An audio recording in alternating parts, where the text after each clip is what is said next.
when we want to take a step, we don't even really think about it at this stage in our lives. We just do it.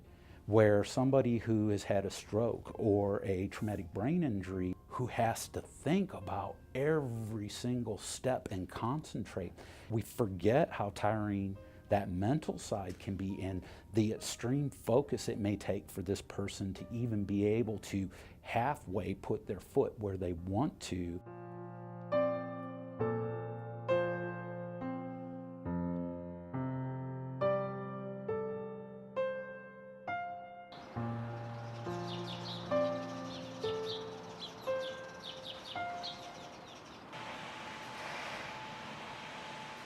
The mobility program has been here for about 4 years now. The folks we are trying to help with this program are people with disabilities. And when you look at any community and what they have access to, what they're able to participate in, it's always a big disparity. There's a big difference between what the average person's able to do and what a person with a disability is able to do.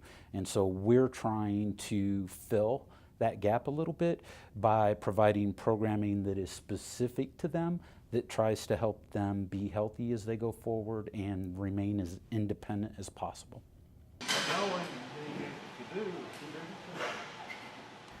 Our clients are challenged because they don't have any place to work out. They don't have any place to go in order to get physical activity.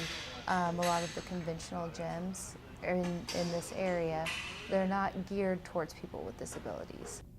So what we offer is a balance between physical therapy and a gym, but we're not an average gym.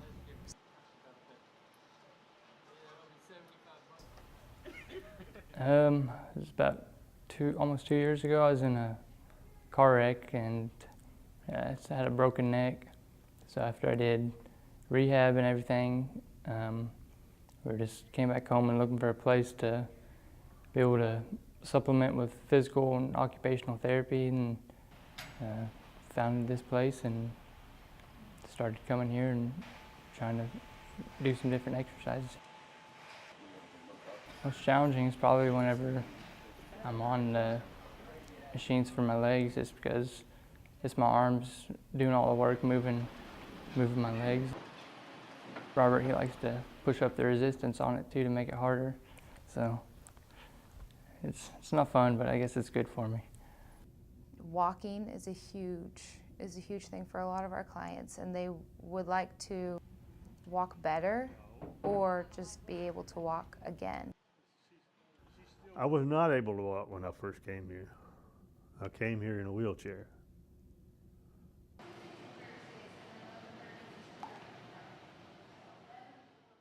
My walking initially was in the pool, and restricted to the pool because the water helps hold you up.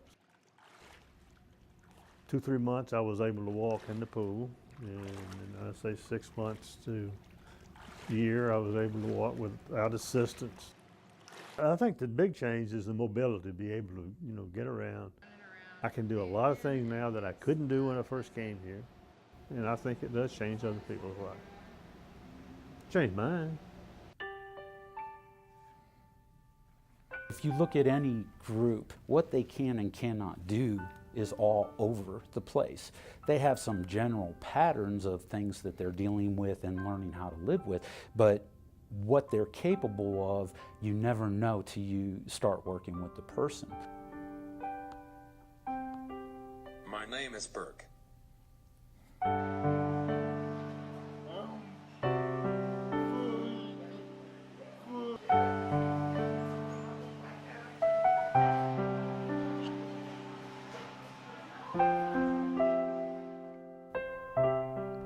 My life has been better.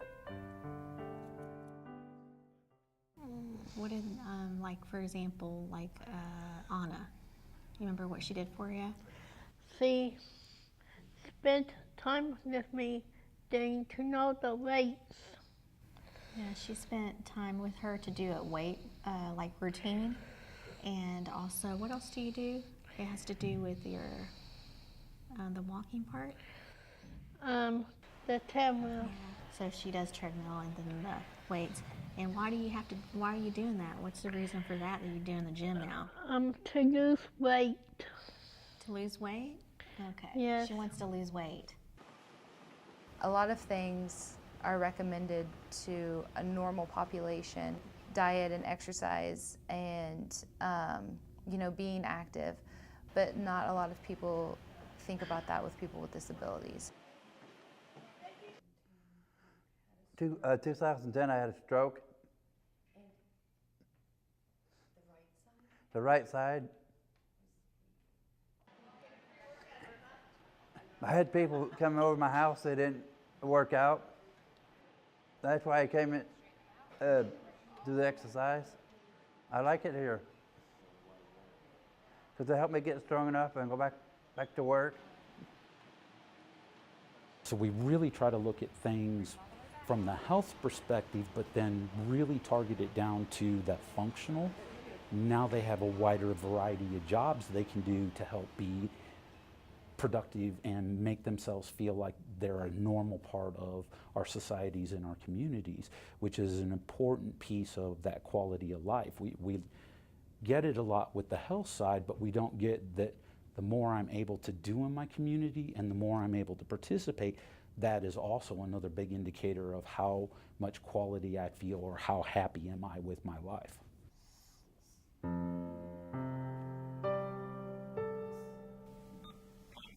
It would be good for me to come and exercise.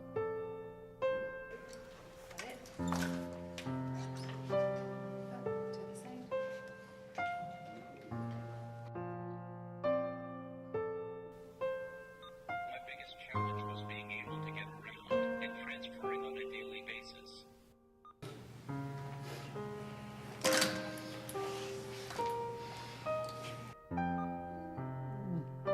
The trainers helped me to walk and practice standing.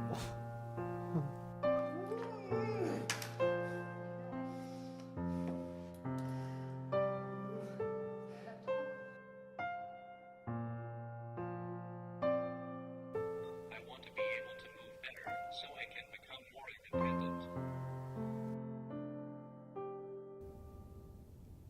I think that it's a two-sided thing with this type programming. My staff and I get the joy of seeing folks do things that it wasn't even possible before. And so I think we take a lot of enjoyment from it because we get to see them grow and get to see them with their smiles when they accomplish things. We all know that when we're successful at something and the more we're able to go, hey, well, I couldn't do that 6 months ago, the better we feel about ourselves. And so to me, this type of programming, it's about health, but it's also about the person and really just trying to say, hey, you are where you are, it is what it is, and it doesn't matter to us. What's important is where can we go from here?